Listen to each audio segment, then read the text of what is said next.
नाम पर समाज में फैलाई जा रही जमकर गंदगी। कमल छाप नेता गली कूचों में घूम घूम कर धर्म के नाम पर मांग रहे वोट। सांप्रदायिकता के सहारे सजाई जा रही चुनावी बिसात। मंच से खड़े होकर कमल छाप नेता ने किया हिंदू मुस्लिम।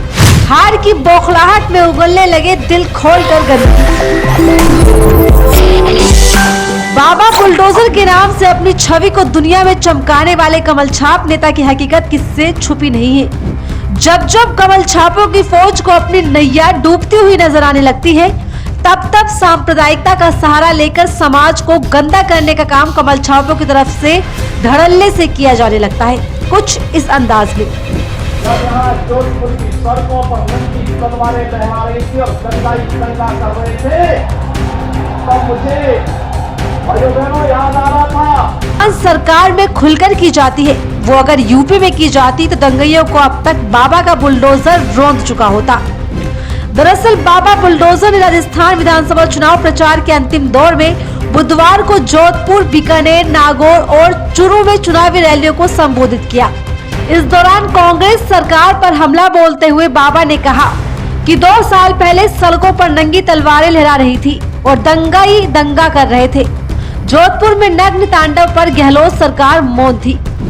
आगे बाबा बुलडोजर ने अपनी पार्टी की बढ़ाई करते हुए कहा कि चुनाव सहानुभूति का नहीं, भविष्य निर्माण का अवसर होता है। राजस्थान के सुखद भविष्य के लिए भाजपा जरूरी है। ये शब्द किसी और के नहीं बल्कि खुद साहेब के लाडले मंत्री जी के हैं। वो लाडले मंत्री जिनके दम पर साहेब चुनाव में अपनी डूबती हुई नैया को पार लगाने का सपना देख रहे हैं। क्योंकि 24 से पहले 5 राज्यों में चुनावी रुझान कमल छाप पार्टी को दिन रात सोने नहीं दे रहे। सत्ता के दम पर गर्दा काटने वाले कमल छापों की फौज को अब दूर दूर तक भी सत्ता की चाबी नजर नहीं आ रही।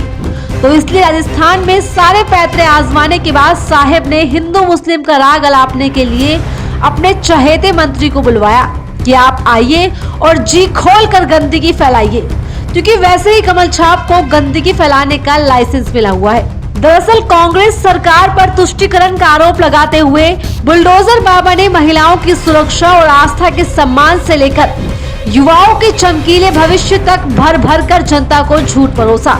लेकिन कमल छापों की सरकार की पोल खोलते हुए लोगों ने ये बता दिया कि महिलाओं के सम्मान की बात करने वाले कमल छाप मंत्री दिल्ली की सड़कों पर घसीटी गई महिलाओं के बारे में क्या कहेंगे, अपने मंत्री और सांसदों के काले कारनामों पर क्या कहेंगे। दरअसल सच तो यह है कि दुष्कर्म के आरोपियों के नाम पर राजनीति चमकाने वाली कमल छाप पार्टी के काले कारनामों के कच्चे चिट्टे की फहरिस्त इतनी बड़ी है कि उसका अंदाजा खुद कमल छापों को भी नहीं होगा। स्पेशल डेस्क दी कंटाप।